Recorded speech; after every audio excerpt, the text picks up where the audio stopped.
Monsters infiltrated the world, causing it to succumb to despair. People fought until their last breath to safeguard the place they called home. Among those brave souls was the protagonist of this story, Carcelian Levundian, who fought against the menace just as viciously. Many years passed with him battling countless monsters, relentlessly piling up dead bodies with the only blade he had, and not an ounce of fear in his heart. Then finally, a day came when he fought Aaron's brother from another mother. That bastard was one tough nut to crack. The battle was brutal, but he eventually took down the piece of shit. In the aftermath of the battle, he too succumbed to death. But fate had other plans. With his soul drifting through this endless void, he met a human boy hailing from some planet known as Earth. The boy's name was Seo Dojin, who was on the brink of death for some unknown reason. Before dying, he wanted to make a simple request to Vendian, who immediately refused even before listening to what this boy wanted to say. After all, bro just wanted to die peacefully. He was done with all the shit. He lost his country to the monsters, lost his loved ones, and eventually died a dog's death. While this boy Seo Dojin didn't really want to live either, he desperately wanted his family to have a good life. Well, it seems like Vendian is finally ready to listen to this dude's request. The boy lights up like a kid in a candy store and musters up the courage to say he wants his family to live peacefully. And so, our boy gladly takes on the job to protect this boy's family, and finds himself on Earth.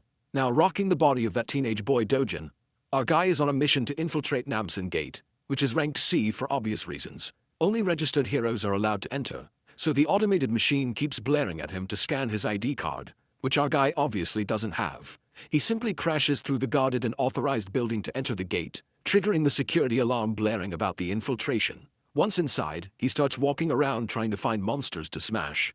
That's when he stumbles across a party of heroes, folks who have official licenses and permission to be there. They assume our boy is someone who got lost and offer to show him the way out, especially since they're heading for the exit too. Dojin stays silent, giving off a weird vibe. Even these heroes can tell something's off. He's wearing casual clothes and doesn't look like a hero at all. Sure, porters nowadays dress more casually, but our boy's outfit is way too simple for its own good. And what's up with that bag on his back? For all they know, he's probably just a clueless porter who got abandoned by the party he originally came with. Then again, they're not so sure. Dojin finally speaks up, acknowledging why they're feeling super skeptical, but makes it clear he came here on his own without any hero's party. Hearing this, one of the heroes sighs, understanding the reason behind our boy's presence. He has seen plenty of cases where people catch a hard boner to become a hero and hunt monsters after watching some flashy TV commercials. But that burst of motivation can get someone killed real fast if they barge into gates recklessly without going through legal procedures. First, you need to get officially certified as a hero. Then you go through training and testing. Not to mention, this gate is C rank for a reason. If you're a rookie just starting your career, you better go find an F rank gate before you lose your life for real. After listening to this dude yapping and generously handing out advice no one asked for, Dojin makes it abundantly clear he doesn't need shit. Naturally, the crew of heroes is bewildered by this kid clapping back with such a cold tone. After all, they were just trying to help, so they get a bit pissed, but the leader tells his comrades to hold their horses. If the guy doesn't want help, then fine, leave him be. The leader is confident this kid will eventually learn the hard way why you don't cover your ears when someone wise is talking. They hope he finds out just how unforgiving these gates are. Unlike the TV shows that glamorize being a hero like it's the second coming of Christ, soon enough Dojin finally comes across a giant troll staring him down, ready to eat him alive. The monster unleashes an attack, only to miss and hit the ground. Bro moved so fast the troll couldn't even process what the hell happened. Then he balls up his fist and delivers a devastating punch, hard enough to blow the orc's face clean off. It's basically something out of One Punch Man, or Omni-Man on a killing spree. Now that the monster's out of the picture, here comes the juicy part. Time to loot, baby. First, he grabs the sword that bastard was carrying. Then he uses that same sword to dig further into the monster's body and extracts a shiny gemstone. It's actually a low-grade magic stone, so insignificant that Dojin never even bothered with them before in his previous life. But since he's broke right now, he's got no choice. Suddenly more monsters swarm the area, pissed after seeing their buddy decapitated. Dojin turns around and chucks the gemstone so fast it literally blows one of their heads clean off. The other two dumbasses charge in like they've got some death wish they want fulfilled, while Dojin's more than happy to grant it. While he's wreaking havoc, we cut back to the crew of heroes trudging through this monster-infested territory. Currently, their minds are still stuck on the encounter they had with that young man. The orange-haired woman is actually worried about Dojin's well-being, fearing he might end up dead. But the leader of the pack assures her that's highly unlikely. If he is some unauthorized guy who barged into the gate, agents from the control center will find him soon enough. Those agents on missions are always B rank or above. And since this gate is C rank, there's no way in hell he's dying here. As long as the kid steers clear of recklessly rushing at monsters, he's got no chance of losing his life. The Baldy agrees with his leader's assessment. He's pretty sure the arrogant brat must be trembling in fear, waiting for the agents to save his ass from doom. Well, the story is pretty much the opposite. It's our guy who's literally making these plus-sized sandbags shake in fear. One punch and the prey is down. He's so fast they can't even touch him, let alone crush him under the weight of their blades. He appears right behind one of the dumbasses and delivers a kick so hard it demolishes the guy's head. With all the suckers down, he grabs one of their swords and proceeds to harvest the sweet magic stones all for himself. After a while, he's done stuffing his bag and ready to leave. Though honestly, he's pretty disappointed with today's grind. It's basically dead weight in his bag, all those low-grade gems. Right then, one of the agent guys finally spots him and calls out to his buddies. Before our guy can fully turn, those suited men give him a tough stare down. First, they explain they're from the gate control center and suggest he show his hero registration card. If he's unregistered, he has to come to the control center with them. Our guy isn't sure about that, which makes the suited dude tense up even more and get colder, insisting he cooperate and follow the proper procedures. The only response the suits get is annoyance etched all over our guy's face. And all this unnecessary drama killing his mood. Then again, bro ain't got the energy to argue. He just turns to leave. Since words aren't working, the suits threaten handcuffs if he refuses to comply. Physical force may be used if necessary. One of the more impatient ones dares to grab our guy's hand and threatens him with the injuries he'll sustain if he refuses to cooperate. What's worse, all responsibility will be on his shoulders. So it's everyone's best interest to solve things with words, not violence. Seems like Dojin's done with all the yapping, so he grabs that bastard's hand back and warns him to stop sticking out like a thorn in his path. This chilling warning makes the poor suit guy instinctively scared. A chill runs down his spine. The other two bastards pull out their magic-infused batons. They're actually grade 4 magic staffs, powerful enough to subdue an orc. But they don't have enough power to hurt our guy physically, so he aggressively twists the bastard's hand, making him whine like the whiny bitch he is. Bro then issues a final warning. They better leave now if they don't want to lose the last shred of dignity they have left. Eventually, duty-bound suits are forced to retaliate with violence. They try their best to tag our guy with the magic staffs, but none succeed. Our guy delivers a crushing blow right into the back of one bastard, then hits another in the belly. Next, he focuses on the guy in glasses, the last man standing. The last dude senses what's coming and gets tense. Dojin blurs away, vanishing into thin air, causing the bastard to panic at literally seeing a man disappear. Then, out of nowhere, comes a sneaky punch right into the gut, making the bastard stagger backward in pain. Seems like Dojin is tired of all the bullshit and agents chasing him, so he finally starts thinking about registering as a hero after all. The agent assures him that as long as he avoids shady or illegal stuff, no agents will be out hunting him. Dojin then questions this thing called a rift, a question that completely throws the agent off. Quick context on how this world operates. There are multiple passages connecting to another world where strange monsters live. These passages are scattered across the world. The gemstones harvested from monster corpses are used as new energy sources, making them highly coveted. Because of this, the government oversees these passages to maintain full control over each one. Every government-controlled and open passage for heroes is called a gate. Passages that aren't controlled or enclosed are known as rifts. Back to our boy, who finds it ridiculously annoying that these suits follow him everywhere, accusing him of trespassing no matter which gate he passes through. The poor agent explains that if an unregistered hero enters a gate without permission, the control center is automatically notified, and agents waiting nearby are dispatched immediately. Since our guy is thinking about entering a rift, the agent makes it clear these aren't as easy to access as any gate. Trespassing into a rift results in a strict punishment, no warnings, no plea deals. Dojin isn't interested in hearing any of that, so he grabs the poor guy by the face and throws him aside like a trash bag. By now, the poor agent regrets not calling headquarters. This shit's way over his pay grade. Before leaving, Dojin takes one last glance at the trash agent lying there. Thinking about what a weakling this dude actually is, the weakling seems to have a fractured arm and is busy shouting threats, promising to catch our boy and put him behind bars. The scene transitions to Seoul, Gas and Digital Complex in Gyeongchon District. This giant building is now known as the Hero Complex. Here, all trades related to magic stones or anything found in the gates go down. And nowadays this place is busier than ever. Dojin can be seen heading toward one of the stores that deals in buying and selling magic stones. Upon entering, he's greeted by this Gen Z bastard, busy scrolling through brain-rotting Insta-reels. When Dojin says he wants to sell some magic stones, the cunning shop owner immediately starts preaching about his business, claiming this branch offers the highest prices to their clients. He even goes as far as saying they're the best in the whole country. Dojin finally puts all the low-grade gems smeared in monster blood on the counter, causing the store owner to put on this sour expression like he just got boned from behind. He's seriously grossed out by all the blood stuck to the stones. Regardless, he doesn't complain and moves forward with the transaction. Dojin is asked if he wants some coffee while the stones are being processed. A little while later he is sipping coffee while the shop owner carefully cleans the blood off the stones. Afterwards, the owner calculates the total amount due. There are 12 low-grade magic stones, 16 medium-grade ones, plus 5 upper and lower-grade stones as well. After deducting a 40% commission, Dojin is set to receive around 5.5 million won. Well, our boy isn't too comfortable handing over 40% as commission. It just feels unfair because he did all the hunting and wasted his time. So how the hell does this bastard think he's entitled to nearly half the money? The shop owner proudly claims he's being generous, charging only 40%. Especially since every competitor in this business charges 45% or more.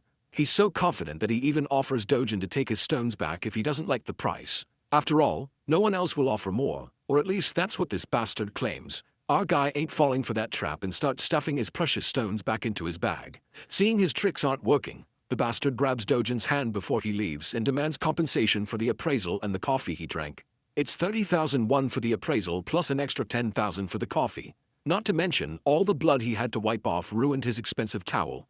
With everything added up, Dojin supposedly owes the guy around 350,000 won. Dojin isn't giving in to these unreasonable demands, no matter how hard this crazy bastard pushes. Seeing nothing's working, the bastard stoops to street-level tactics and threatens Dojin with the C-class heroes he has as his guards. Right then, those big guys barge in through the back door, asking why they were called. If anyone's causing trouble, they're ready to deal with them.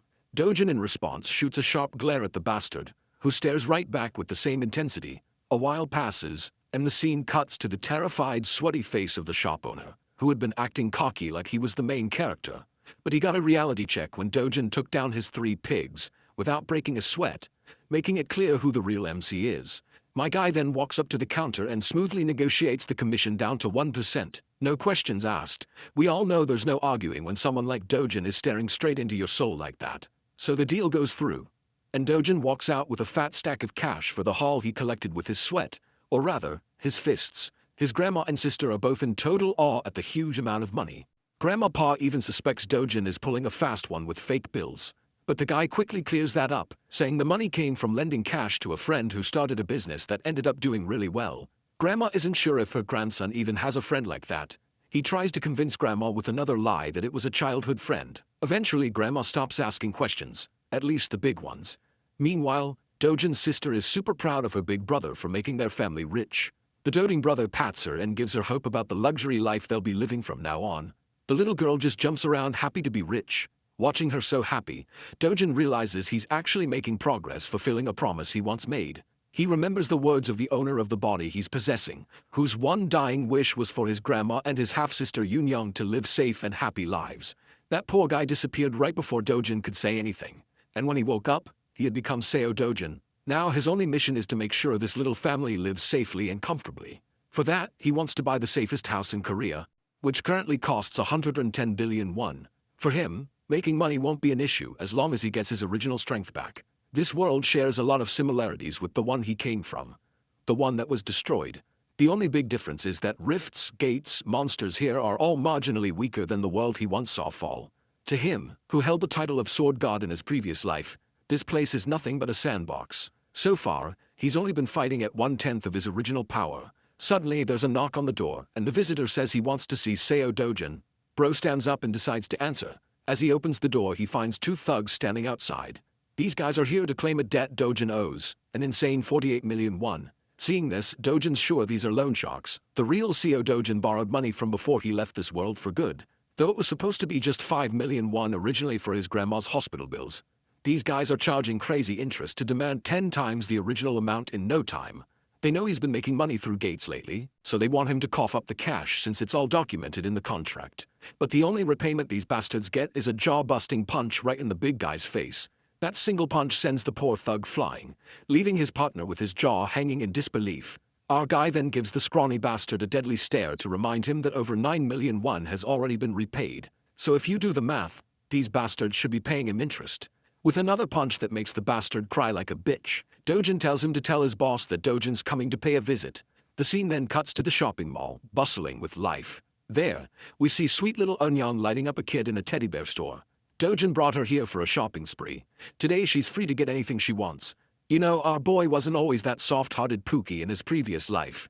It's the original Dojun's memories that revitalized his dry emotions. It makes his heart warm up to see how kindly Dojin treats Eunyoung, even though she's only his half-sister. So he wants to keep doing the same, and make sure to give all the love he can muster for this little girl. The little girl finally chooses a stuffed toy she really wants. It's a small but cute bunny. She picks it modestly, making sure she's not being extravagant. But Dojin picks a way bigger stuffed toy for her. He doesn't want her to hold back at all. It's her day, and she can pick whatever her heart desires without thinking twice about money. They both treat themselves to some good food too. As they enjoy their meals, an unfamiliar voice calls out our boy's name. It's a middle-aged woman followed by a bunch of bodyguards. This chubby MILF seems like yet another trash talker who loves to hate on our boy. First, she points out his lousy sense of dressing. Then she questions the girl sitting next to him. She's bold enough to throw a jab, saying he must have knocked someone up and had this girl, just like how his mother brought him to this world. Of course, these sharp jabs infuriate our boy beyond anything. Meanwhile, the little girl has no clue who this lady is or why she's trash-talking so casually. This MILF then promptly turns her attention to the girl and asks her name. The girl introduces herself as Lee Eunyoung, which makes this trash MILF realize she's Dojin's sister. Out of habit, the woman throws a jab at her clothes too, calling her a mess. This bitch isn't sparing her deceased mother either. And all of this is just getting on our boy's nerves real bad. But for some reason, he's holding it all in, not trying to get aggressive with her provocations. Even this MILF is pretty astonished at how Dojin is keeping his composure, not falling for her traps. So this bitch decides to go one step further. This fat piece of work is bold enough to ask a child the meaning of harlot. Well, that's the last straw. Dojin snaps and calls her an ugly woman who belongs to a tribe of orcs. Of course, the woman is left wide-eyed and mind-blank after getting caught off guard. Let's have a little context to understand why Dojin has been tolerating this woman only so much. You see, Dojin was born an illegitimate child and lived in poverty. At the tender age of 7, his mother died, and he barely made it to his father's house. With his father marrying a new woman, he was shunned by everyone. It only got worse after his father's legitimate wife gave birth to a son, and Dojin was ignored completely.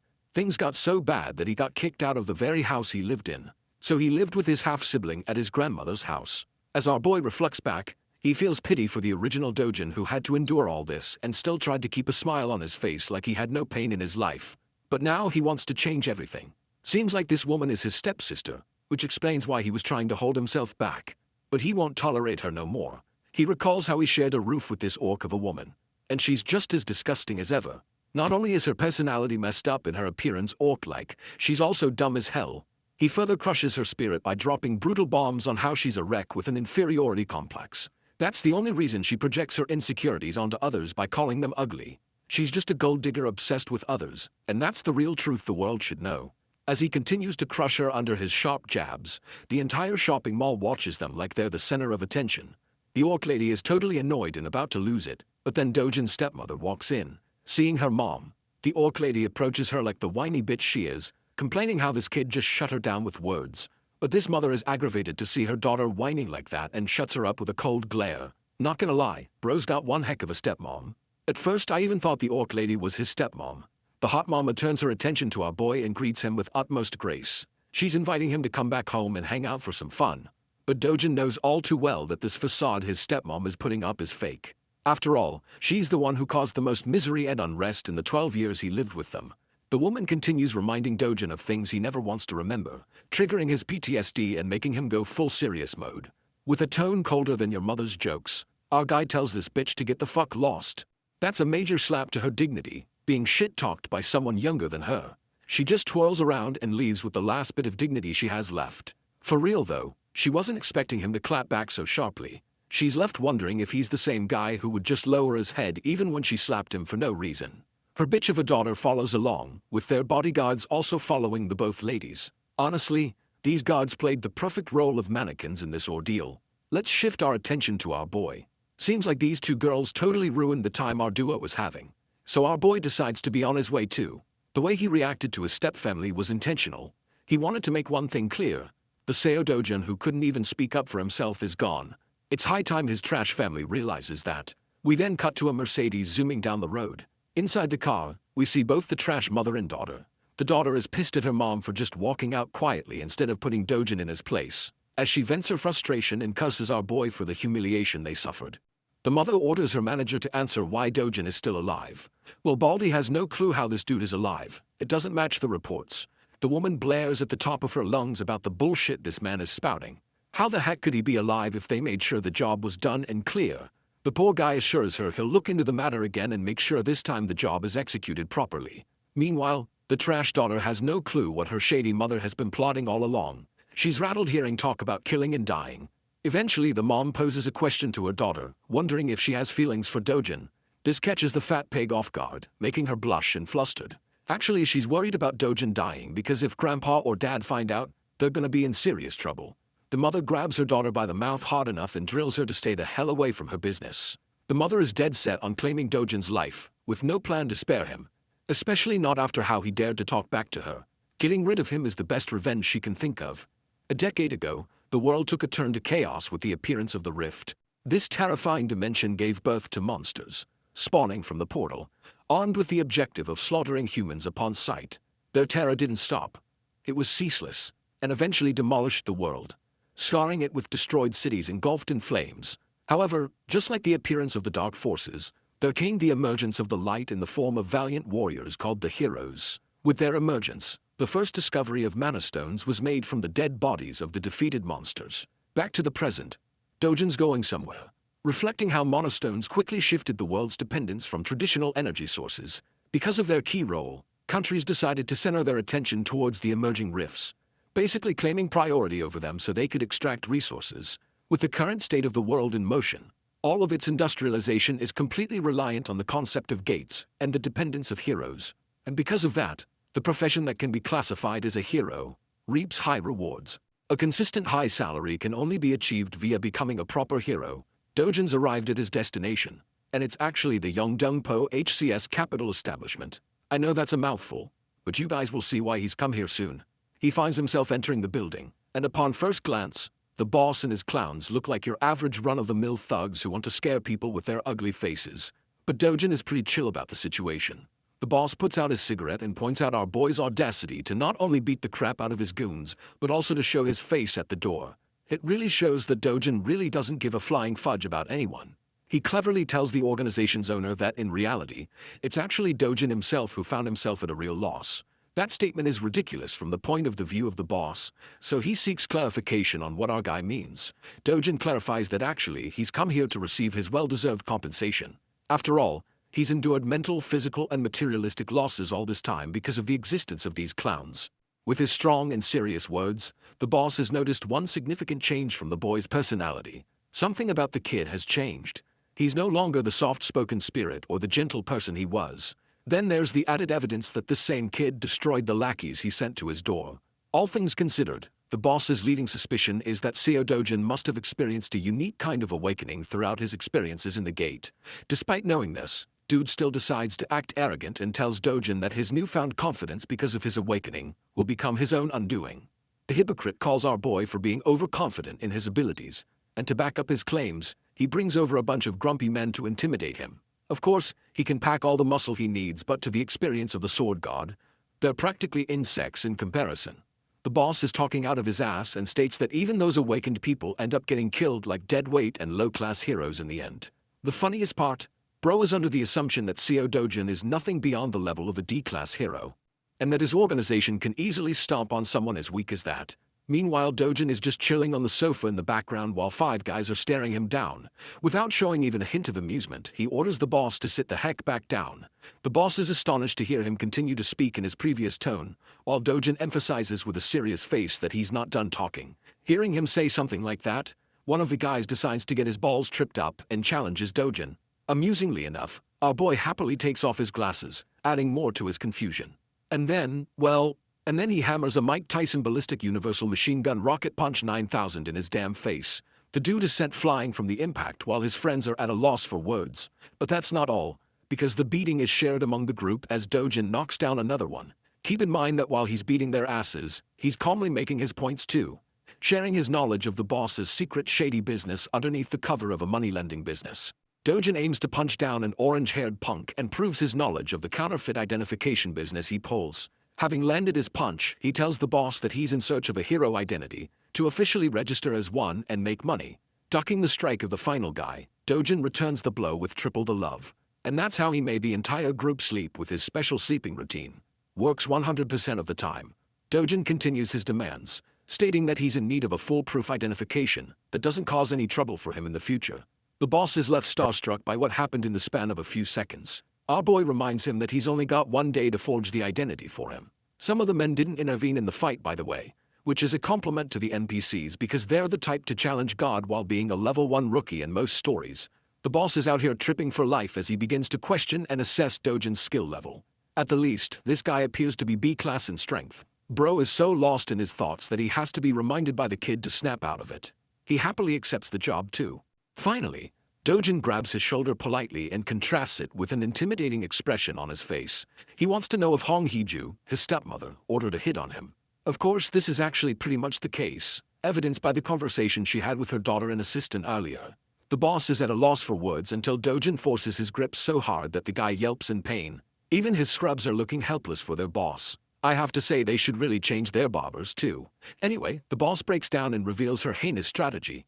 This cruel scheming woman actually wanted to suck the life out of Dojin's bank account, forcing him to so much financial instability that he doesn't have any other way but to take his own life to escape from it. Now that is a definition of an evil fucking plan, especially towards your son, even if cast away. Those were her orders. Dojin hears this, and after enough of his begging and crying, he lets the man free, questioning if that's also one of the reasons they locked him inside the gate. The boss turns into an innocent little guy who had nothing to do with that incident, even going as far as to reveal that he wouldn't get paid for the execution if he died inside the gate. That's probably one plausible reason why he couldn't have done something like that, and it already has Dojin thinking. He utters the words, Kang Chol-woo, which is actually the name of the guy who brought him to the gate in the first place. Effectively, Dojin wants to know every last piece of information of the guy until tomorrow. With his 2 demands stated, he leaves politely, completely changing the atmosphere of the room from which he first entered. After that conversation, Dojin is left with a deep contemplative state again. The real Seo Dojin only had one desire. He wanted to protect his little sister and his beloved grandmother no matter what. On top of everything that happened, it just adds another layer of misery and shows the kind of life the poor kid had to endure while being helpless. But not to worry, because the sword god is ready to do what he must in order to set the record straight. The following day, guess what? Our boy's officially registered. And he's also got a B rank rating, which is convenient. Unlike all the other stories where the main character just has to be at the lowest possible rank for style points. Tapping the card on the machine, he proves the card's legitimacy because it recognizes his identity into the system. However, it warns him that the rank is still lower than the dangerous quest he's about to take. This is actually pretty annoying to our boy, who thinks that maybe he should have peeved the bastard to assign him a higher rank so that he couldn't run into these problems. Despite the system's repetitive warnings not to enter the gate far above his level, Dojin doesn't give a damn and goes anyway. Let's talk about the specifics of the Night Island gate. It's actually just a B-rank gate, but the logic doesn't mean a B-rank hunter can survive it. Heroes are always recommended a class higher than the gate rank for mission safety. Anyway, the scale of the dungeon is considered rank D, which means it's spread out and will be difficult for solo hunting. The good thing, however, is that it's in the form of tunnels, which means to some capacity, solo hunting won't be that hard for him this time. Because of the gate's scale, it is highly recommended that an A-rank hero take on the task. But the words risk and danger don't exist in our boy's dictionary. If anything, the worst that could happen is that he'll have to face off against an entire fleet of monsters in a narrow tunnel with little to no room. Dojin smiles at his first opponent, which is a giant serpent with a chaotic purple aura. For most heroes this would be a sign of terror, but for him this is a sign of good luck as he prepares his gauntlets to get the battle started. Oh, and by the way, the serpent has a bunch of its friends too, and their tongues remind me of the Alien movie. Anyway, they do their best to attack, but it's pointless because our boy is such a killing machine that he snatches and collects the mana stones like the monsters never even existed. The Black Killing Viper is a class of monster that is known for its hyperactive paralysis poison that can knock anyone down even with the slightest contact. With that in consideration, Dojin charges to propel himself at bullet speed and launches full swing.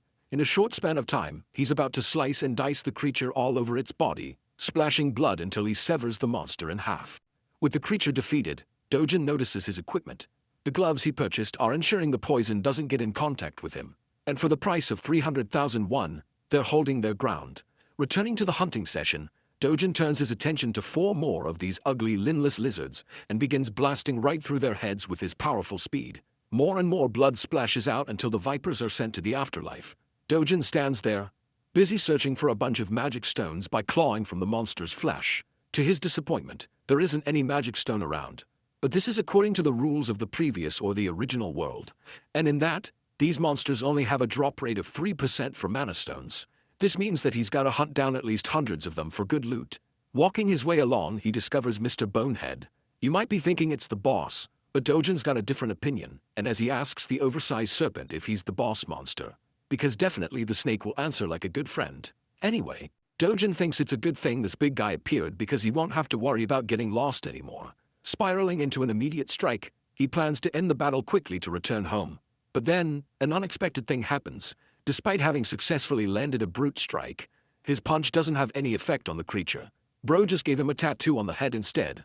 While he's in the air and unable to dodge, the creature bashes him into the wall with its tail. Dojin sits there having crash landed. It probably gave him a reality check about the boss monster's strength, I think. The creature whips out its poisonous fangs and hisses at him like the average girlfriend when she's hungry.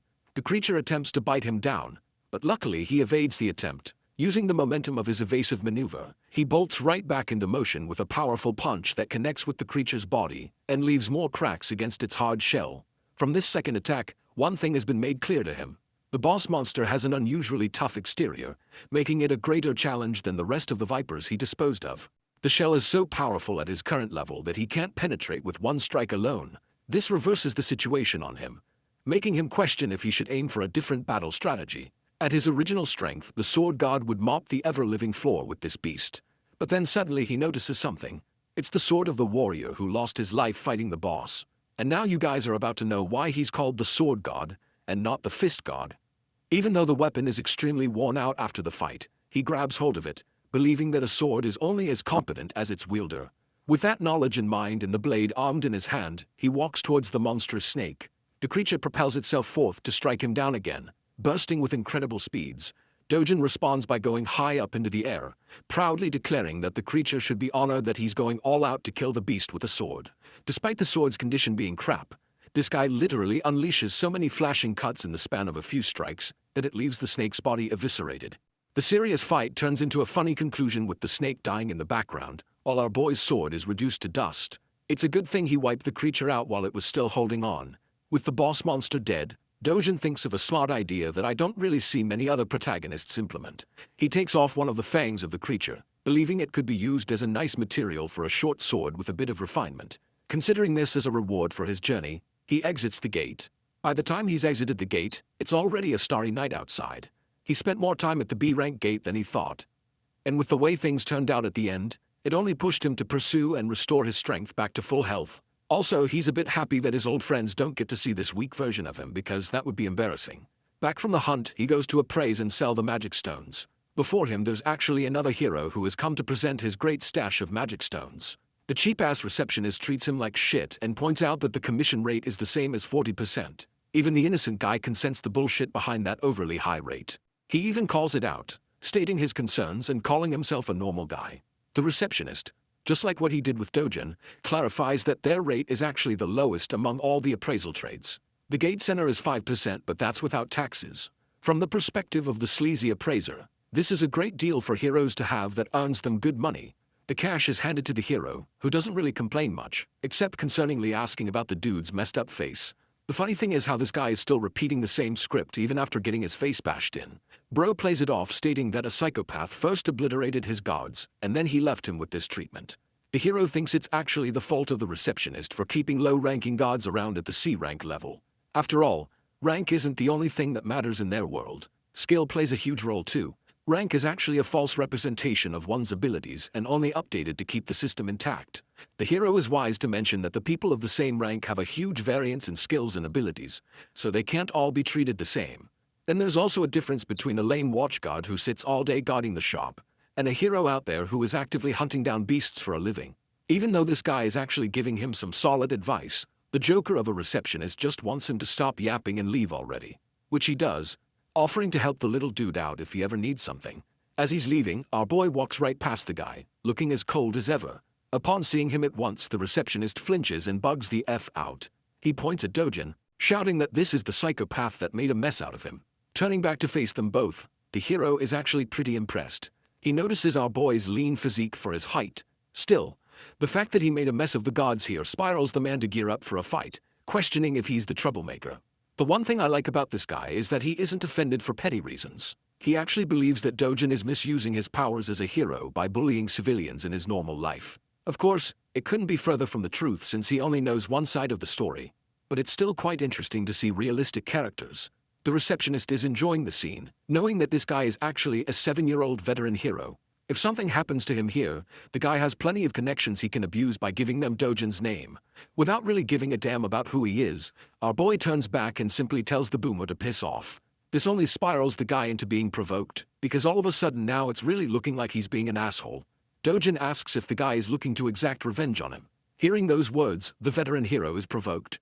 However, being the responsible hero that he is, and from the experience he has, he knows that it is unwise to take battles against other heroes as it almost always results in deaths. It's actually an even higher rate of death than a fight against monsters. Recalling that fact, bro literally chills out and turns his back, leaving the receptionist at a loss for words. Dojin turns to the sleazy appraiser and asks if he's got a problem he's looking to address. Before the guy could answer, he tossed a bag full of magic stones to appraise and convert into money. These precious shiny babies are all high-grade magic stones, which really begs the question on who this guy really is from the perspective of the receptionist. Calculating the amount winds up to be a total of 150 million won. It seems like a lot at first glance, but to Dojin, it's far too little for a day's worth of hunting. He asks for the cash, but the receptionist reminds him of the commission rate they have to calculate beforehand, which obviously draws a scary look from our boy. Remembering that the rate is only 1% in their little deal, he cools down and tells the guy to wind up the rest of the amount to him. Now, inside the mind of the hilarious appraiser, he wants to beat the shit out of the guy for having so much audacity. But it's only in his imagination that he can do that. Speaking of which, the receptionist expresses that there has to be approval from upper management for an amount this huge. Without wasting another breath, Dojin demands that he get the approval right this instance. So the guy quickly phones his boss, whispering the details of their situation. But before he can smoothly wind up a deal, Dojin snatches the phone and directly tells the boss to hurry up with the payment.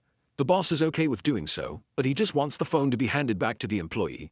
Returning it with pleasure, Dojin accidentally, or should I say intentionally, smashes the phone into the wall. The employee is shivering at the sight of his smashed device, as Dojin instructs him to quickly prepare the money now that things are cleared up. And that's how the receptionist prepared numerous bags full of cash for the transaction. By the end, the guy is left devastated at being forced in such a way. Maybe you guys feel pity for him, but remember, he continues to scam nearly half the amount that ordinary heroes earn after risking their lives. He's a scumbag.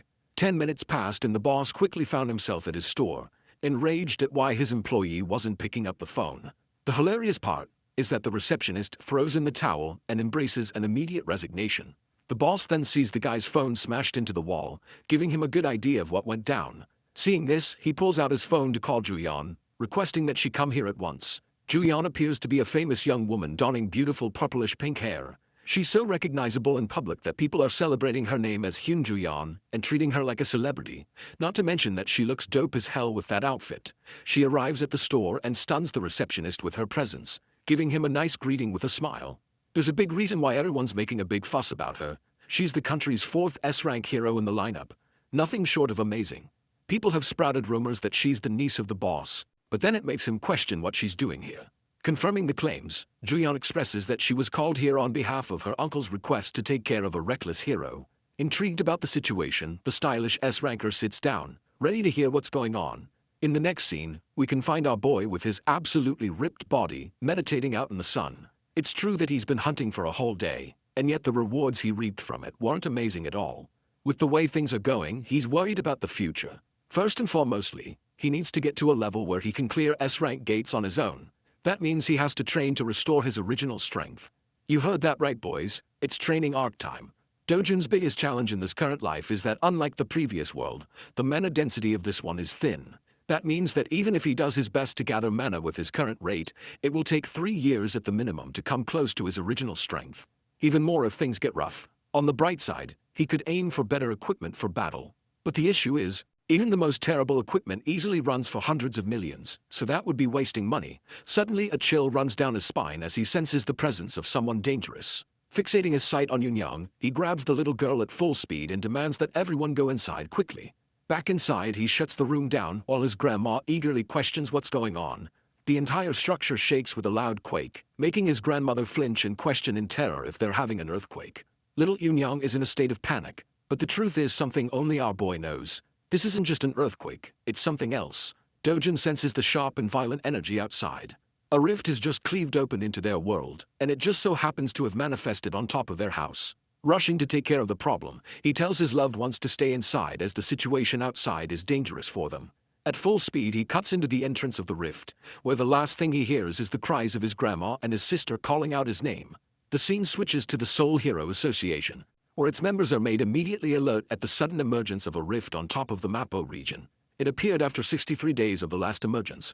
Realizing that the White Lion Guild is the closest to Mapo, the manager wants his staff to contact the guild at once and alert the nearby heroes to join in to control the situation. Upon closer inspection of the rift's exact location, he discovers that the rift appeared on top of a residential home. This is a tricky situation even for them, because if on the off chance a civilian enters the rift, they're practically guaranteed their demise, not to mention that the rift won't allow anyone else to enter after that, and if the person inside dies, it will send out a wave of crashing monsters in 10 days' time, causing chaos and destruction for the people living in the region. The monster wave would become so uncontrollable that Seoul's safety will be fully jeopardized. The manager is curious about the person who interacted and entered the rift. Turns out that they know Seo Dojin has taken action as he's the resident of the home. According to his grandma, he entered the rift to protect his family. From this information, they are under the impression that he's not a hero. And that complicates things because the chances of an ordinary civilian returning from the rift is next to impossible. This causes the entire staff to feel despair and helplessness for the situation, as they can do nothing. In the next scene, we actually find Dojin's pissed-off stepmom annoyed hearing the news of his new awakening. She can't believe her ears. Her assistant reports that while he hasn't officially registered with the Hero Association, they've come to verify that he's indeed now an awakened individual from his last gate experience. This makes her frustrated because Kang Chil-woo was supposed to finish the job, and instead it only made her target even stronger. Going batshit crazy, she smacks her fist on the table, questioning why the hell they couldn't just manage to kill the guy on their own. The fact that they also took money for executing a failing job is also a reason for her to get angry. Roaring at manager Lee, she declares her frustrations with Kang Chil-woo by sending him a message. If he doesn't kill Dojin personally, he'll owe her 10 times the amount in return. But to her surprise, her assistant surprisingly reveals that they may not even require contacting the guy anymore, sharing the discovery of the new rift just on top of Dojin's house. Having confirmed that he entered the rift, it's clear-cut that he won't be making out alive. Hong Hee-ju is happy to hear the news and the implication that he won't make it out alive. She calms down, appearing normal for once, and tells the assistant to assess the situation until they get more news. As for our boy, he's just arrived in the rift's domain. It's a forest. In fact, it's the same forest that he once used to enjoy his youth in while resting. The forest of Patiswa is exactly the same in its reconstruction down to the very last details of how he remembers it. Even the rich mana inside carries the same weight. Following the pathway, he smiles at his reunion with the all-powerful world tree. This tree exudes mana in its purest form, the most divine structure and the core of the world's stability. So much so that when the old world fell, it started when this tree was incinerated to the ground, forever tampering with the flow of mana. However, in this rift dimension, the tree is fine and just how he remembers it. Though he's unaware of the cause, one thing is for certain. He has a chance to reclaim the mana he lost by absorbing it from the tree. Meditating underneath the excellent flow of mana, our boy is getting his strength clearer and clearer. He's spent more than 3 days sitting exactly like this, forgetting to eat or drink or tend to his bodily needs. 10 whole days passed, and all he could focus was on harmonizing his breathing. By the end of the 10th night, trouble came looking for him and disrupted his meditation. These alien-like creatures are called the Bolkina, and they've come to burn the tree just like how they did it in the past. Only this time, our boy is there to prevent the tragedy from happening again. The creatures lunge forth to attack him while Dojin regrets being unable to have a water element sword to knock them all down with ease. The burning monsters roar to make their way to him, but our boy is replenished with so much mana that he no longer cares about a weapon. He is the weapon, and those hands are rated E for everyone. Extending his hand towards the monsters, he exerts so much authority from his mana alone that it knocks down one of them. The second creature is stunned by his ability. Let's break down what happened just now. What he did there is called mana release, and not exactly telekinesis. It's a blaster-type attack that uses raw mana as a detonation strike. It had been a while since he used this ability in such a way, considering he was low on reserves all this time. Anyway, the volcano creatures aren't done just yet. To retaliate, they release charged blasts from their mouths in return. These pulsing laser beams quickly make their way to our boy, appearing the calmest he's ever been. His mana alone is enough to protect him from any damages. Stepping towards the creatures while he's ignited with a burst of mana, he remarks that he's finally protected the world tree. And now, he's ready to play for a bit and enjoy the fruits of his training. The ugly bastards are trying for another energy blast attack, but our boy quickly catches two of them and forces their mouths shut. This way, their own ability charges up and explodes inside their mouth, leaving behind a headless corpse of flames. The corpses of the creatures wither away, dropping 2 valuable magic stones for him to use. But that's just a couple of them down. Dojin is enjoying his life, thrilled to unlock something called the Eternal Ember after defeating these guys. Joyfully cutting his way past the monsters and smacking them all down with a grin, he's finally glad to steal a good load of mana stones from them. The one-sided slaughter continues until he wipes out all of them.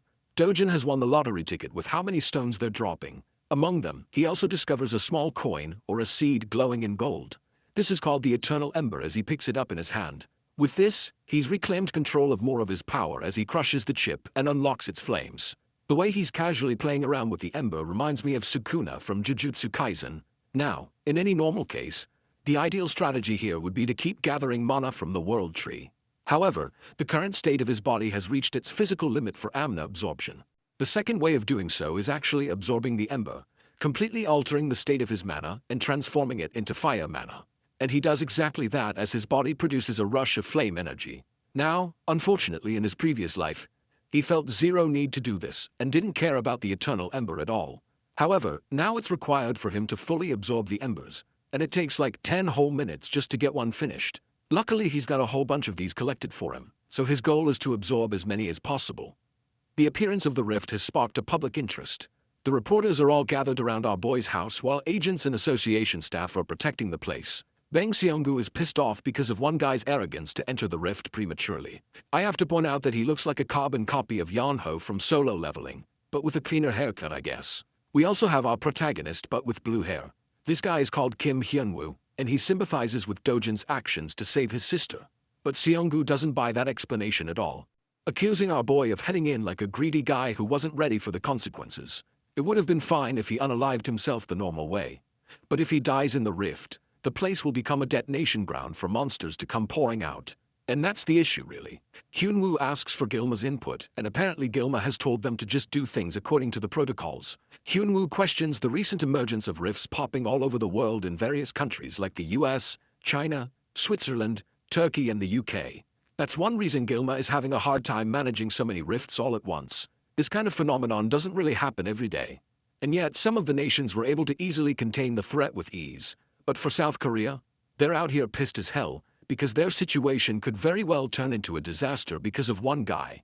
Seonggu is so pissed that he wants to beat the crap out of the dude who went in and is begging for the rift to throw him out. Speaking of the gargantuan Purple Gate, 28 days have passed since its first appearance.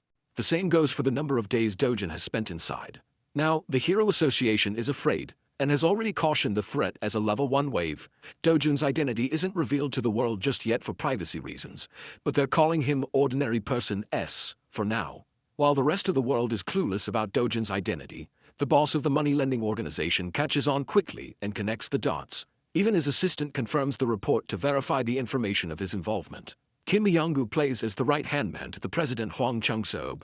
Chang-seob is curious and wants to know Dojin's chances of survival to make out in one piece. Yes, I said the thing. As a ritual of this channel, the One Piece is real. Moving on, the assistant is pretty damn certain that an ordinary person has roughly less than 1% chances of survival.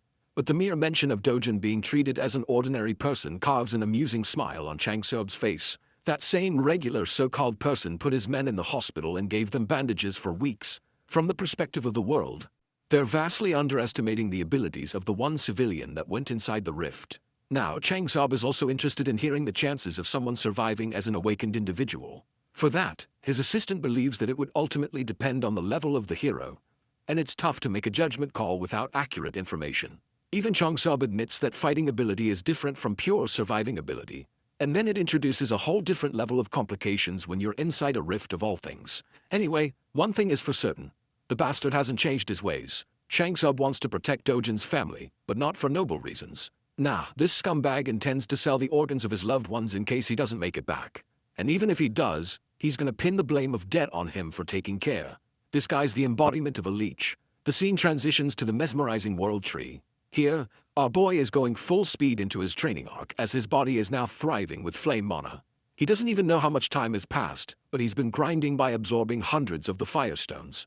With this, he's acquired so much fire mana that he can use it and manipulate it in any way he deems fit, not to mention his resistance to the flames has increased as a side effect. Comparing his past self with his current self on the basis of fire attribute alone, he thinks he's surpassed his past self in a small capacity by mastering this ability. Embracing the world tree, he shares a tender moment with it. It's always served him in the time of need, even in the past.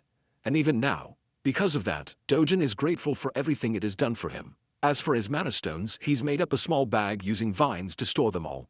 With the stones collected and stashed, Dojin fully understands that he'll probably never get to see the angelic tree again. But even still, he's hoping for their paths to cross if the divine tree ever finds itself in danger. Because when that happens, he will be ready to protect it with his life. Now I don't know about you guys, but I really enjoyed this gentle scene. That night, Dojin finally steps out into the outside world, emerging from the rift as a whole. Luckily, he doesn't sense anyone to be around, suspecting that most people probably thought he already died inside, and that a monster wave would pop out at any time. However, he does detect the presence of someone strong nearby.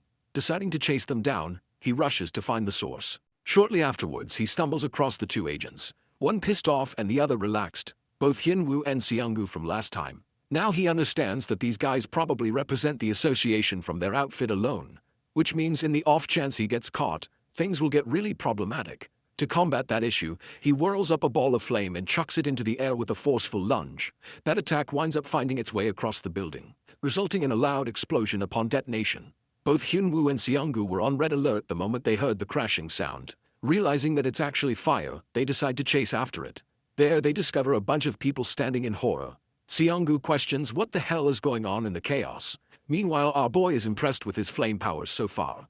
Its precision is good, so it will do him wonders. In the memory of his old friend called Tusk, he wonders if the mage would be impressed by his current level of flames. After all, Tusk was known to be the strongest fire mage on the continent, and they shared a good bond. Suddenly, Hyunwoo's sharp senses alert him to look for the rift. It appears to be acting up, and right before their eyes, it disappears into the mist. Both of the agents rush to the site to see what's going on. When they arrive, they can't believe that the rift's connection to their world is no more. As for our boy, he's just making his way to his next destination without any problems. News breaks out the following morning concerning the state of the rift that lasted for a month in Mapo. It is announced that the rift disappeared 29 days after Seo Dojun entered the zone, proving the concerns of the Hero Association to be wrong about the monster wave. They have no idea about the unexpected disappearance of the rift, and they're currently investigating what went down. They also have trouble dealing with the cause of the fire that broke out at the time of the rift's disappearance in a junkyard. Now, this leads most people to believe that Seo Dojun is dead, and that this is just the consequence of his own actions. Unbeknownst to them, our boy is hidden in plain sight, observing the conflicting opinions of the people as some are sympathizing with the boy who lost his life. Unfortunately, the disappearance of the rift is heartbreaking news for our hero. He's devastated that he can't interact with the world tree anymore. Even though he can't protect the world tree, there is still one other thing he could protect in his life. Which brings us right to the HCS capital again. Inside, the idiots are busy celebrating the death of Dojin, believing that they can easily get rid of the old granny and his sister afterwards. Chang Zob is just the kind of guy to squeeze people to death after all. One bastard is talking about how they should let the little sister grow up so they can use her in other ways. While they're chatting without policing their own words, a familiar voice greets them and demands for their boss. The scene cuts off right there, and we get to see Chang Seob humming and going about his day. Satisfied that Dojun is finally out of the way and dead for good, his assistant reviews their appointments for today. Apparently he's free for the most part except for a lunch with another CEO. Hearing that, he's happy because tonight he can enjoy partying to his delight at a club under Madame Kang. It's basically senseless chatter, until he steps into the building, and as he's climbing stairs, he finds his men being tossed around like playthings. Their blood is splattered around, and the cause of it all is someone he presumed to be dead. Our boy throws him to the ground and tells the filthy Chang Seob to crawl back to him like a dog. That bone-chilling order from him has the president of the company quivering. Our boy acts like the real leader of the group and assumes his place in his chair. He then repeats his command to the ignorant Chang Seob, who is still processing the weight of the shameless order. Without wasting time, he crawls like a dog. Ruthless as ever, Dojin then orders him to bark as he deserves to be treated like an animal. His loud and clear utterance of the command has Chang Seob whining in humiliation. It takes a second for him to bark successfully. But our boy is not satisfied at all. Our boy personally makes sure to make an animal out of him by forcing him to bark repeatedly for everyone to hear. The president is reduced to being less than human, just like the people he treats. Dojin points out that scumbags like him only act obedient on the surface, but end up backstabbing you right when they find an opportunity. Declaring his filthy name, he chillingly tells the man that his life has plenty of experiences dealing with second-rate humans like him. Pleading and begging for mercy, Chang Seob is prepared to serve like a loyal dog if necessary. But Dojin has heard enough and whips a heavy slap across his face. Just that much force is enough to knock the wind out of the guy and spurt out blood. His assistant watches the scene unfold until his name is called. Dojin addresses him as the new boss of the company and recommends that he stop working under a bastard like him. Knowing that these guys are so ready to stab people in the back, he orders the assistant to kill Chang Seob with full permission. Of course, it's a task too heavy for a competent servant like him. He apologizes and objects by stating that their leader has a lot of connections, so things will get really bad if he's the one appointed the boss instead of Chang Seob. On behalf of him, the assistant pleads to Dojin to spare the guy just one more time. However, Dojin doesn't want to play around with simple words in front of them. He suggests wrapping Chang Seob's body in a barrel and removing all evidence by shoving it in the endless ocean. After all, it's just one of the things these guys excel at doing. Seeing as the boss's servants aren't willing to oblige, our boy takes a different approach with them. Dojin threatens the entire group that he'll toss everyone in the gate as monster food if they don't carry out this order. Yeah, the mere mention of that has Chang Seob reduced to a pathetic mess. He can't take it anymore and keeps on begging for his life, promising that he won't ever betray and will always serve under Dojin. Now, this puts the hero in a bit of a contemplation. Although he could kill off Chang Seob right here and get rid of all his issues, something about him has changed in this life. Admitting it himself, Dojin has grown softer compared to his merciless past self. So this time he agrees, offering the guy a hand. I just know Chang Seob is about to become religious as heck after this, praying to God that he doesn't get on Dojin's nerves again.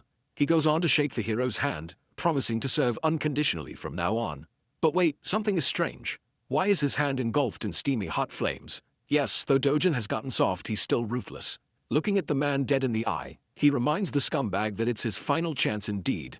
Dojin then proceeds to rip his hand off clean, reducing it to a charred paste. By the end of the meeting, he walks away, ignoring the agonizing cries of the president. He does leave them with a final warning.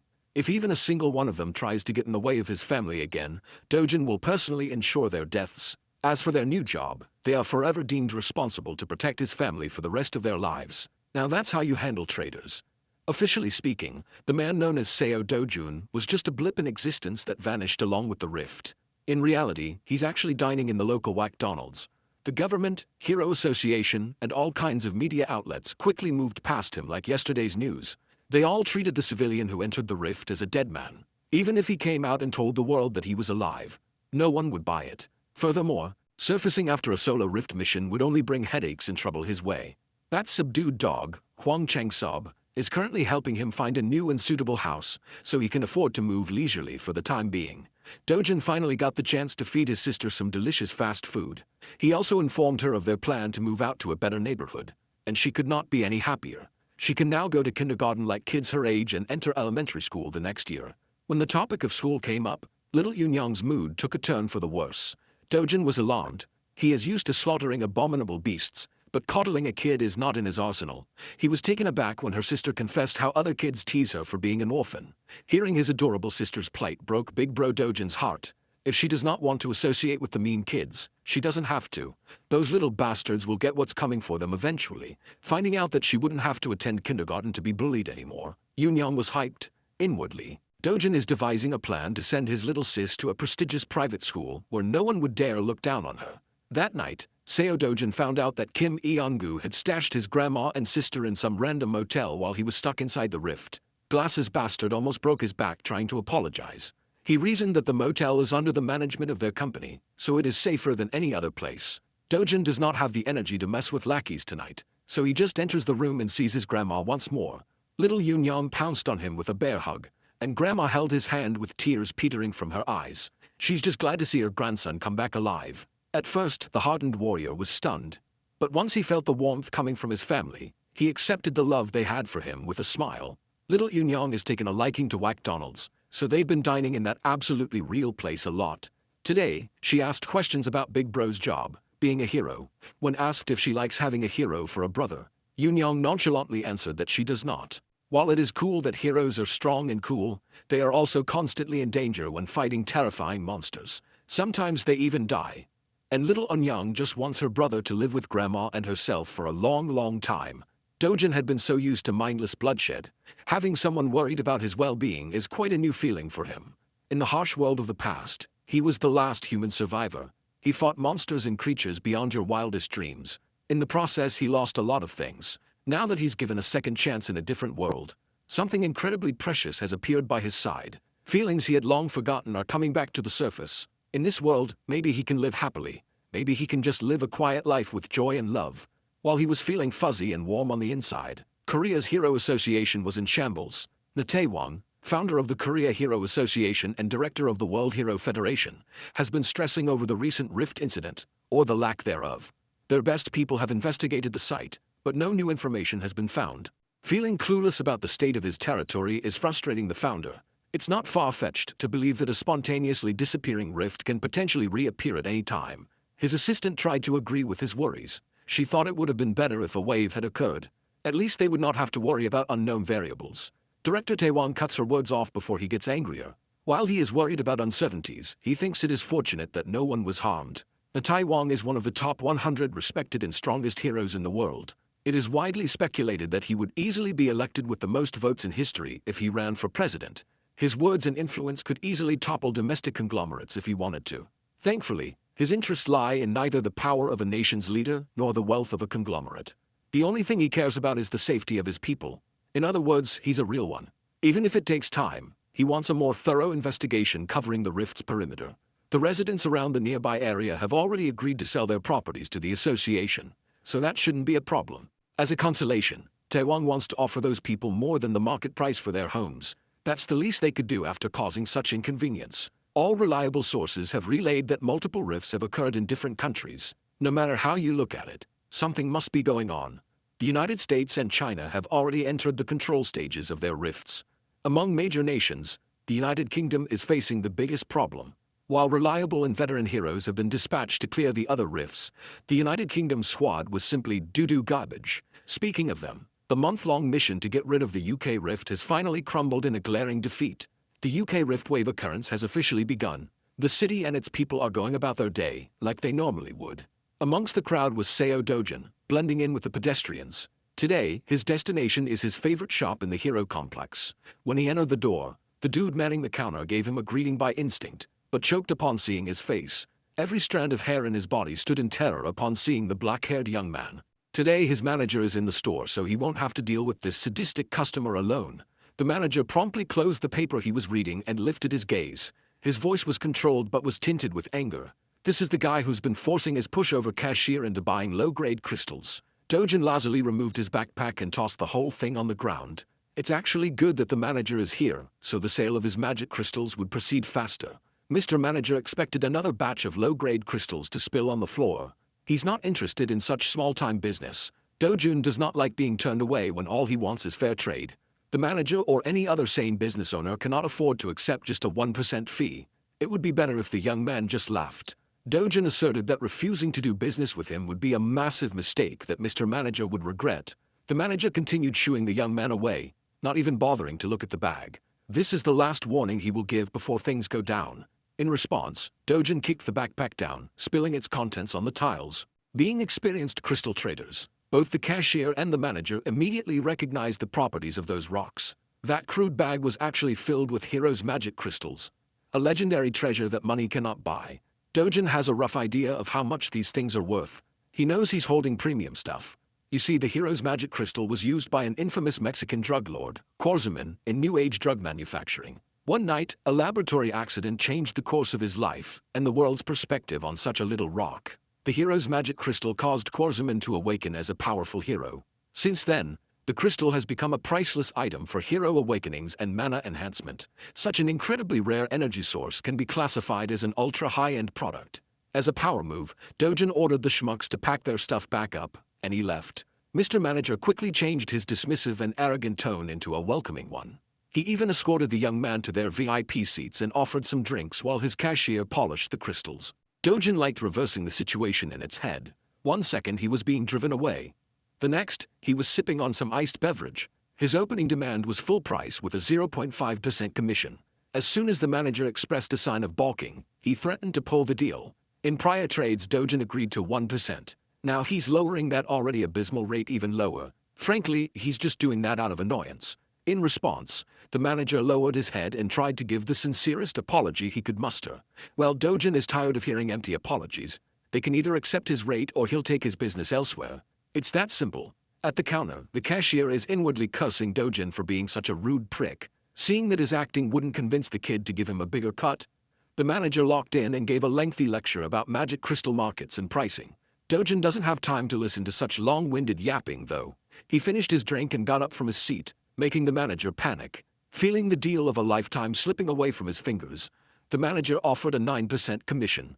It did not work, so he proposed 8%. This continued from 8 to 7, 6, and 5. In this range, his shop won't be making any profit at all. While the manager is in the pits of despair, Seo Dojin pounces and agrees to settle for 1% out of respect for their past dealings. Inwardly, the manager wanted to scream and curse the blatant extortionist. He just can't bear to let go of the product. The next words that came out of Dojin's mouth nearly made the manager piss his pants in excitement. Aside from the one he brought today, he has about 7 more bags of those priceless crystals. With that being said, the contract was quickly produced and signed. After a few minutes of officiating the deal, 67 billion won entered Seo Dojin's bank account. That's about $48 million. At this rate, his 110 billion won house doesn't seem so far off. The problem is that getting more high-grade magic crystals through normal gates is a time sink. If he could find a way to freely travel through rift zones, he could easily farm treasures like a madman. While looking at his phone screen, an administrative message was sent out to everyone in the country. The wave outbreak in the southern region of the United Kingdom had been finally announced to the general public. In the meantime, everyone is banned from traveling to the UK. After reading about a real problem in the real world, Dojin lost interest in messing with the manager of the shop.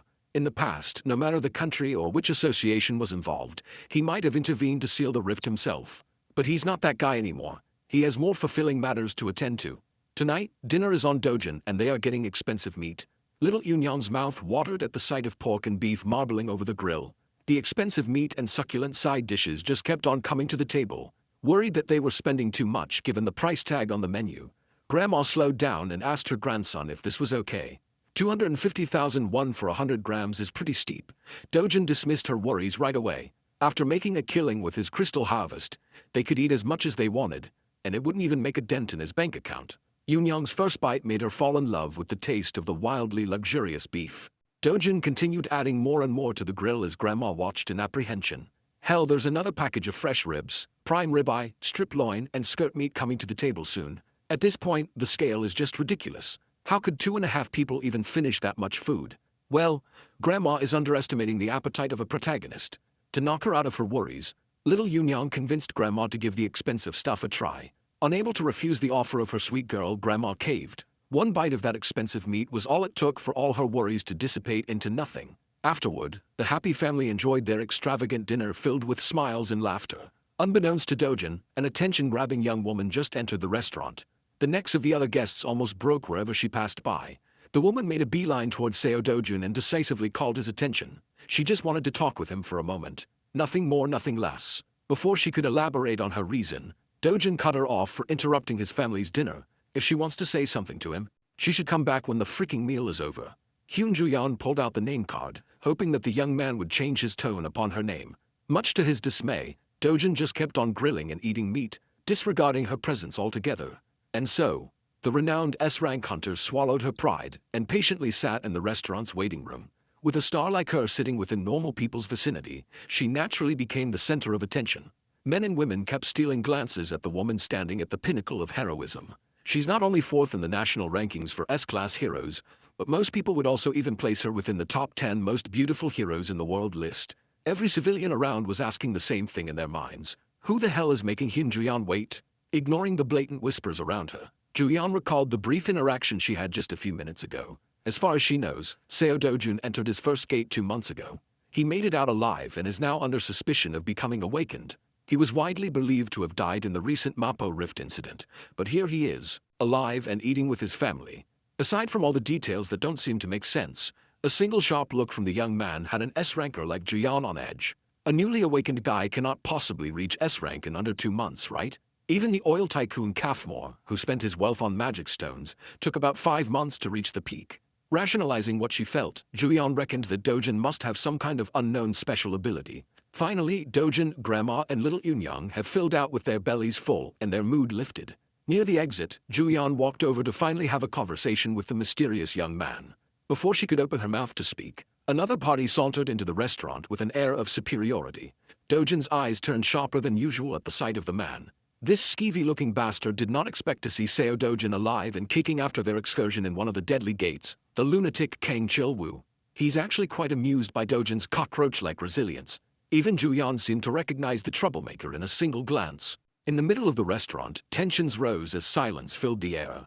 Dojin chose to ignore the bastard's shallow insults and called Juyan over. Chil-woo was taken aback to see an S-rank hero speaking with the cockroach. Dojin requested that she take care of his family for a little bit. All she has to do is flag a taxi so they can ride away and go home. It would be more convenient if they were far away while he collects an overdue debt with a mongrel. Thankfully, Hyun Juyan is a very reasonable young woman. She did what Dojin asked and assured Grandma and the little girl that everything would be fine. She waved at them goodbye, but their concern was evident. Jian awkwardly stood there as the taxi departed.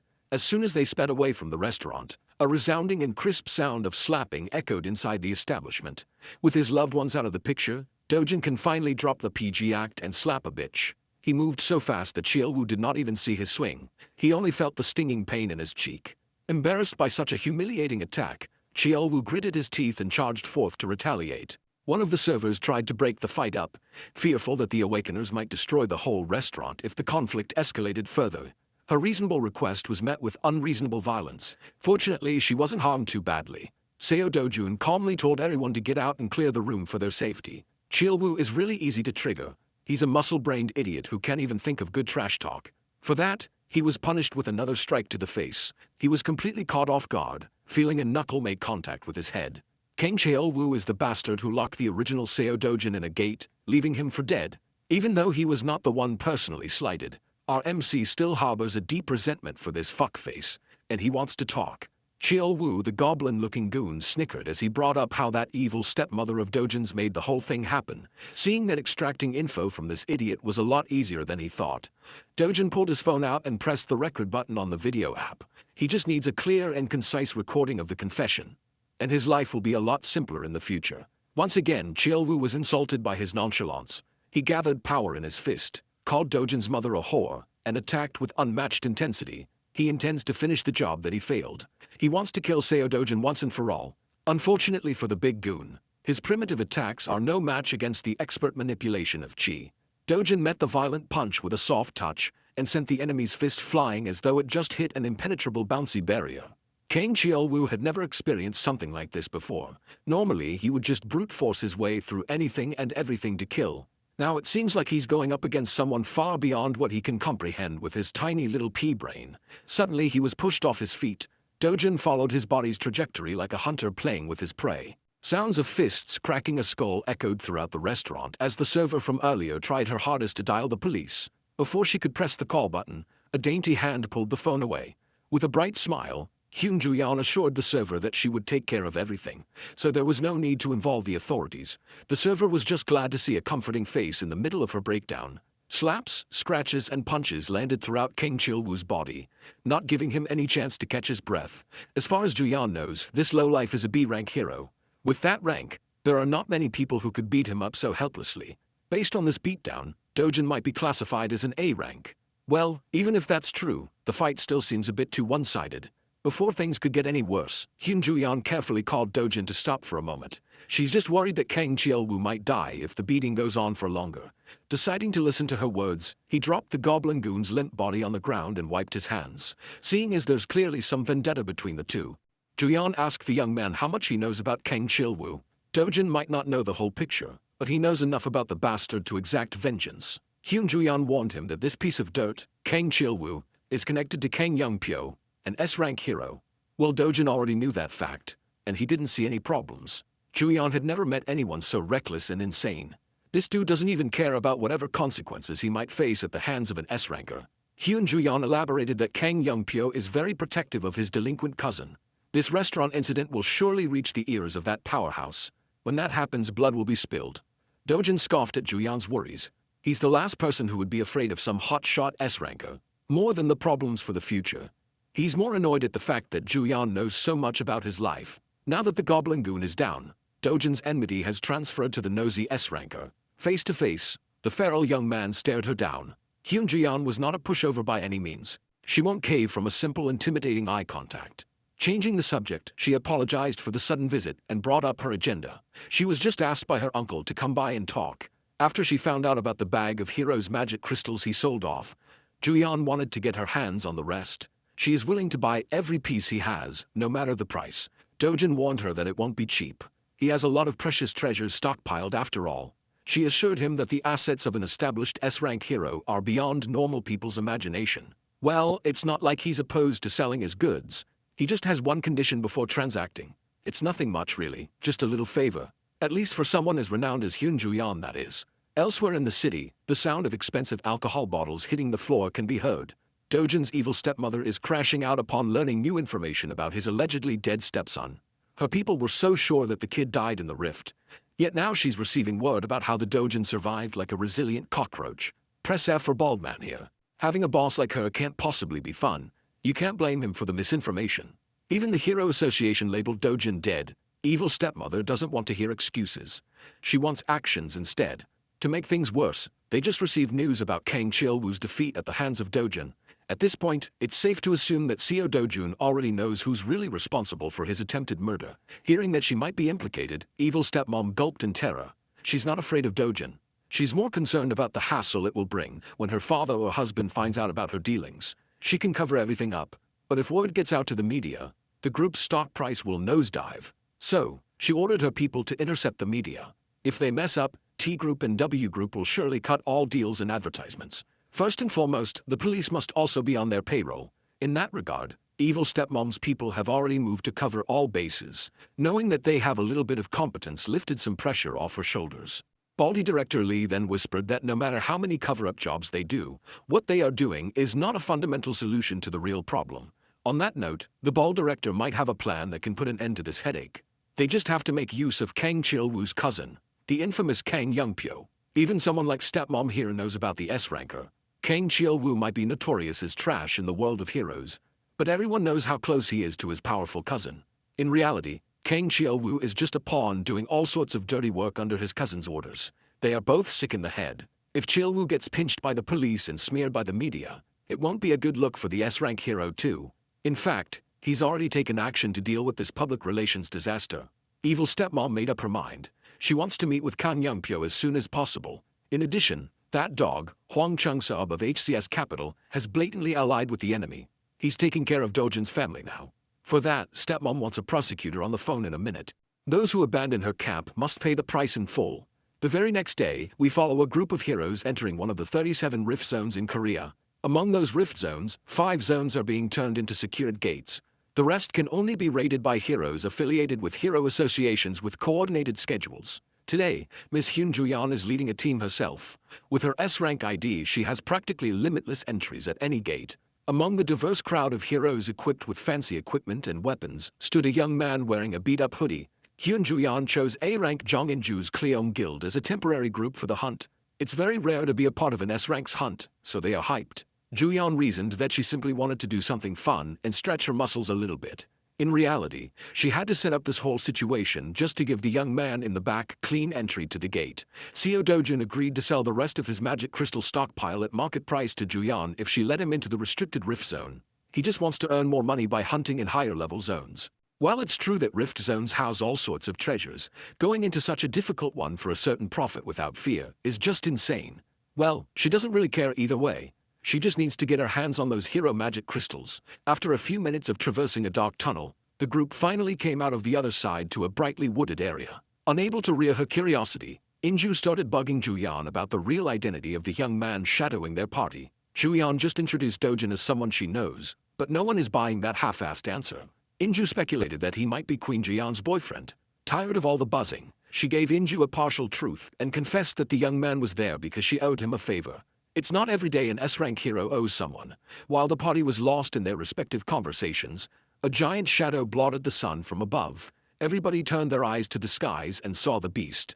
Being an A-rank guild, the Cleom heroes instantly responded by drawing their weapons and getting into their respective positions. The first encounter was none other than the fearsome cockatrice. Like the expert raider that she is, Juyeon took charge and barked clear and concise orders. Jinju and Doyeon are in charge of defense, while Sungho aims for the legs. Before she could finish assigning everyone their roles, a figure blurred as he shot past everyone. With a single impactful leap, he closed the aerial gap between him and the flying beast. Seo Dojun disregarded the long-winded group plans and leaped for a one-on-one with the bird. The Cleom heroes were slack-jawed. They have never seen someone so brazen, gathering energy in his fist. Dojun prepared for first blood. Prior to his charge, Guildmaster Inju is stressing over her bad luck. They are barely inside the gate, and a troublesome opponent has already shown itself. Before the group could organize and get into position, Dojun had already dropped his bag to the ground. While Juyeon was calling the shots, he was bursting through the air like a speeding bullet. He was an absolute speed demon. In one jump, he neutralized the bird's aerial advantage. Up in the skies, he took control of the field without a problem. His fiery energy was thick and burning. The overgrown chicken did not have the speed or reaction time to block the incoming attack. As a result, it was forced to eat a full-powered punch to the beak. The bird is on the ground, and the human is up in the clouds. It was quite a poetic reversal. Dojun landed in front of the group. He did not even break a single bead of sweat. The cockatrice is on the verge of death, the mark of his fist visible on the side of his face. The Cleom Guild people stood dumbfounded alongside their S-rank carry. They bore witness to the brutality of what happened next. Dojun lifted his leg and started stomping on the bird's head until it was reduced to meat paste. It might seem too much, but killing a cockatrice requires a lot of force. With every stomp and kick, the sound of skull cracking and blood spurting mortified the group. Now Inju is really curious as to who that guy is. In all honesty, Juyeon wasn't really sure herself. All she knows is that Seo Dojun is a really strong human. Well, calling him simply strong is a huge understatement. There are only a select few heroes who can do what Dojun just did.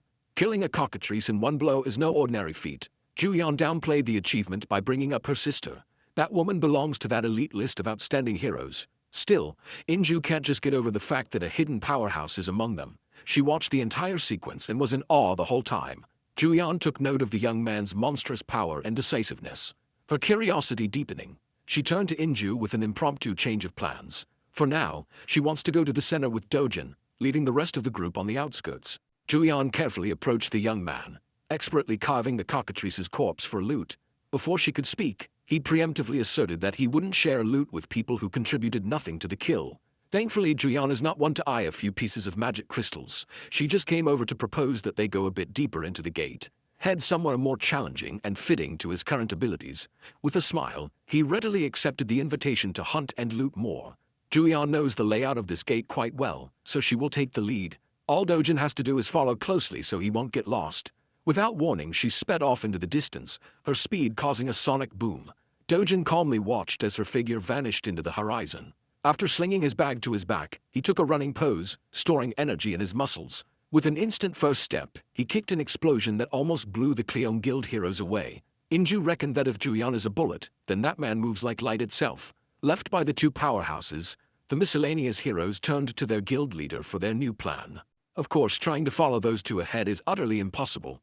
Today they must accept that they are sidekicks and small fries. Nevertheless, this is still a decent gate with plenty of monsters to hunt around the outskirts. In the outside world, normal people praise them as powerful A-rank heroes, but in front of a real S-ranker, they are not even worth mentioning. Juyeon and that man are leagues above the entire force of Cleom Guild. Speaking of those two, their race across the woods is proceeding hastily. While maintaining breakneck speeds without much effort, Juyeon kept on checking her flank for signs of Dojun. Upon seeing no signs of the guy, she started softening up and thinking that she might have overdone the initial run. While she was thinking of slowing down, Dojun suddenly appeared by her side, asking if they could go a little faster. Juyeon's concentration broke and she almost tripped over. She had never experienced something like this before. Someone can actually keep up with her in terms of racing. When it comes to speed, she's in the top 2 in the nation. But that list might need to be updated, given how Dojun is making her eat dust. A few moments later, he made a stop to tease her for being slower than expected when she was clearly running to flex her speed. While the S-ranker caught her breath, Dojun turned his eyes onto the view on the horizon. In front of them was a massive mountain range touching the heavens. When asked what was hiding inside that rocky range, Juyan's expression turned solemn. That place is the lair of the thrift's boss monster, the Caesarian. You see, this so-called Caesarian is a giant 20-meter monster resembling the draconian wyvern. Juyan doesn't even want to entertain the idea of subjugating that beast. You typically need at least 3 combat-oriented S-rank heroes to even stand a chance against such a monster. One thing Dojin knows about Caesarian is that it has a chance to drop the imaginary grade magic crystal, a treasure just below the highest grade possible. Since such an enticing reward is waiting for him, he won't let it slip through his fingers. Obviously, Juyan is opposed to such a reckless idea. Well, Seo Dojin is fighting that draconic bastard with or without her. Juyan watched as he fearlessly sped up, aiming to scale the mountains to slay the beast. She felt as though she did not have a choice but to follow him into insanity. Something grim awaits the duo inside the boss monster's lair, bursting with unfathomable confidence to take down a beast that easily gives 3 S-rank heroes trouble. It really shakes Juyan to her core. Do you know what's even more shocking? When she arrives at the site, she finds the same creature, the Caesarian, dead at her feet. The fight's already over, and she has absolutely no idea what the hell went down. Our boy casually plucks his knife from the creature's corpse, leaving her at a loss for words. Juyan reflects her shock. The creature he just downed isn't just any boss monster. On that note, she talks about a prominent hero known as Park Hae-il who fostered a reputation for hunting down monsters like the Caesarians. Though he's an S-rank himself, the first time he went to hunt down the Caesarian, he was cautious enough to take 30 A-rank heroes along with him. And yet, even with all those precautions, the A-rank heroes didn't make the cut and were all slaughtered in the attempt. Park Hae-il was the only known survivor of the group who clung to the edge of his life by the end of the boss fight. From that moment onwards, the guy decided to rematch with the same monster. Only this time he was armed with 1 more S-rank and 100 A-rank heroes behind him. It's practically a small army at that point. The fight was brutal. They focused on piercing the creature's wings and negating its flight. The Caesarian of the time was then overwhelmed by a barrage of attacks from the heroes. This actually reminds me of the whole 100-man versus 1 gorilla debate that has been going around lately. My money is on the men, by the way, and the same is the outcome for the fight with the Caesarian, who ended up getting defeated. Despite this, only a handful of heroes remained from that battle. The rest, butchered by the beast's wrath. The damages they incurred that day were so prominent that Hae-il's guild, the Sweet Life, has yet to recover from it 3 years after the event. And yet, this one average-looking Joe has defeated the same Caesarian monster without much trouble. The funny thing is, with her constant glaring, he reminds her that she ain't getting any of these precious gems for standing around fighting the air. The remark may have annoyed her, but Juyan is more focused on the ridiculousness of the man before her eyes. If she wasn't there to witness the battle, she would never believe in such a conclusion. The same terrifying Caesarian was taken down and obliterated in a single strike at the hands of 1 man. As for Dojin, my boy has successfully harvested the awesome-looking magic stone from the creature's body. He stares at it and tells her that he no longer cares about having an escort to guide him. From this point onwards, he's fine on his own. He also denies taking the rest of the valuables obtained by the dragon's body, such as its claws and teeth, showing little to no regard for them. He turns back to reject her plainly, leaving the S-ranker stunned for life. Instead, he'd rather focus his energy on collecting the monster crystals. He even goes as far as to allow her to keep all of those valuables to herself as a form of payment. Juyan takes a look at the creature for a moment and reaches the conclusion that she also doesn't need anything from the beast. It's evening now, and the rest of his group is shocked that one guy managed to collect 3 bags full of magic stones. It's an unbelievable sight even for the competent A-rankers. For their guild to have obtained the same amount, it would have taken them a minimum of 20 hours. And from the quality of the ingredients, even more than 3 days. It begs the question about the man's identity, and they're all staring down at Juyan, who brought him along in the first place, and yet appears just as confused as them. Based off of Juyan's own words, the A-rank guildmaster can't fathom how Dojin was able to beat the Caesarian without any proper equipment. With this accomplishment alone, he stands at the top of the hero ranks in Korea, unparalleled in his might. They really just said our boy is built differently. The A-ranker even thinks that he might be the strongest in the entire world at his level. It amazes her. Speaking of the guy, an exhausted Dojin returns with more bags on him. With just 1 day of hunting, he's already collected so much stuff. At this point, the group is starting to think that no one will believe them if they reported this to the outside world.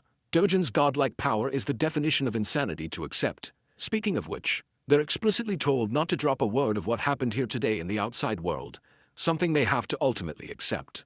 The gorgeous S-ranker walks up to our boy and talks about a bunch of things. From a distance, it looks like they're a couple who is flirting with each other. But that's only in the eyes of their group mates. I guess they're trying to convince themselves that this is the start of a ship.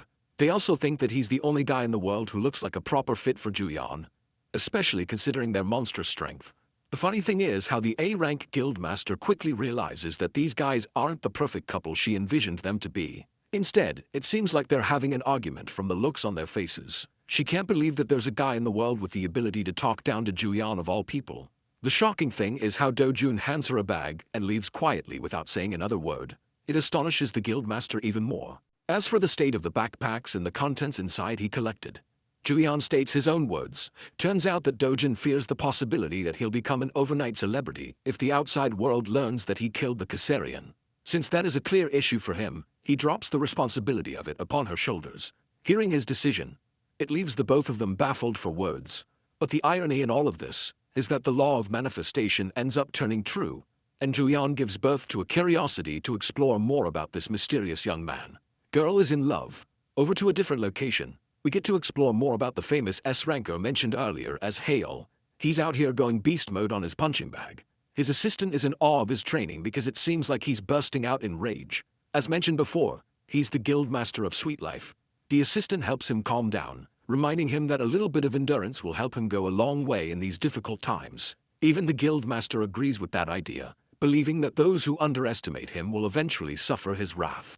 And before long there will come a time where everyone will be admiring his strength as the most powerful guildmaster. His assistant goes on to bring up Hyal's streak of hunting down Caesarians, which sets him apart from others, even going as far as to say that his name will be etched in the history books as the hero who defeated the Caesarian with the smallest squad. The funny thing is, that title will never be overtaken from Dojin by anyone unless Stephen Hawking steps out of the grave and pulls a miracle. The guildmaster shares his enthusiasm with the assistant, going on and on about his own achievements. At the same time, their guild has been suffering major losses compared to what it was 3 years back. And yet, the only thing that gives him a smile is the knowledge that he's the only one capable of best defeating the Caesarian. A fact seconded by his one-eyed servant. On topic of discussing high-ranking heroes, the scene switches to Kang Youngpyo's office, who is currently reading a report on Dojin's eventful evening with Cheol-woo and how he annihilated Youngpyo's cousin. Even though Cheol-woo's intentions were to lock the guy inside the gate and trap him for good, a plot twist happened, resulting in an awakening. Also, the client that has tasked them to take down Dojin is actually the executive director Hong Hee-ju, who is basically at the top of the wealthiest people in Korea. It doesn't make sense for her to single out a person as her target in front of Youngpyo's eyes. That's until he learns that Dojin is actually her stepson. Though the boy was welcomed into their family at the age of 7, the moment Hee-ju's biological child stepped into the world, Dojin was kicked out of the family. This fact makes Youngpyo amused as he points out that not even being wealthy can save you from being kicked out. Discussing the payment for the hit, he learns that they're being given 3 billion won for the job, which is tiny in front of him. And then there's the fact that Cheol-woo finds himself at the edge of his own life from his battle against Dojin, suffering numerous burns and bruises. What's even worse is that he completely lost his sight and has become a cripple for life too. It only adds to the ruthlessness of Dojin's measures, to the point even a guy like Youngpyo has to acknowledge his actions. And yet, Youngpyo takes delight in the fact that he would have made sure to chop his limbs off on top of smashing his skull. At first glance you guys probably were thinking that he's saner than his cousin, but now it's clear why he's even worse. While discussing the scene of their battle, it is brought up that Ju-yeon was also there and allegedly helped out Dojin in some way. This actually surprises him and he probes for more information about the situation. He doesn't get what's so special about Dojin. Unfortunately, not even his assistant knows anything specific about the meeting between the two as the case was quietly shut down. Pissed the fudge off, Youngpyo grabs his servant and roars at him to do whatever he can to uncover the status of their relationship, suspecting that they may have formed a deal of some kind. The assistant, completely devastated by his reaction, runs away to investigate right at once. Youngpyo is left with a temper tantrum smashing things around, reflecting that Hee-ju's men will come looking for him to fulfill the job that his cousin failed to do. At the same time, he's more than happy to take on the job from her. After all, she's a wealthy woman with Andrew Tate's level of money, so it won't be an issue for the greedy scumbag. And now for the scene with our boy, who is returning home after the raid. From today's experience, he's more than glad to have spent his time in a rift rather than a gate for proper hunting. It also complicates things because he might have to form a long relationship with Ju-yeon to ensure he stays on the low. Recalling their conversation, she straight up told him that people will become wary of her and ask around for the identity of the person who killed the Caesarian. Revealing them means inviting a lot of trouble. So for now, her plan was to store the valuables, and if he does want to become famous, she can happily reveal their existence to the world. In response, Bro chucked the bag to her to keep all the good stuff. It also means he's gotta look for another method to go on and enter the rift zones, because relying on Juyan creates trouble for her. Still, tonight's sleep will be a good one as he'll get to rest in a luxurious house that Chung Seob arranged for him. But as he steps foot inside the house, he is alarmed by the many shoes right outside. This means some unexpected guests have arrived. Entering the room, he sees a bunch of suited men and their boss having a conversation with his loved ones. The guy looks like a more depressed version of Nanami from Jujutsu Kaisen, and he's just staring Dojin down like an eagle. Yoon comes rushing to greet her brother with happiness, while Dojin is baffled by the situation overall. Prosecutor Park Chael-young makes his identity loud and clear, pointing out the connection between Dojun and Chang Seob. Because of his relationship with the guy, Dojin is placed in an immediate emergency arrest on behalf of partaking in the money-lending organization that is run by the corrupt CEO of HCS Capital.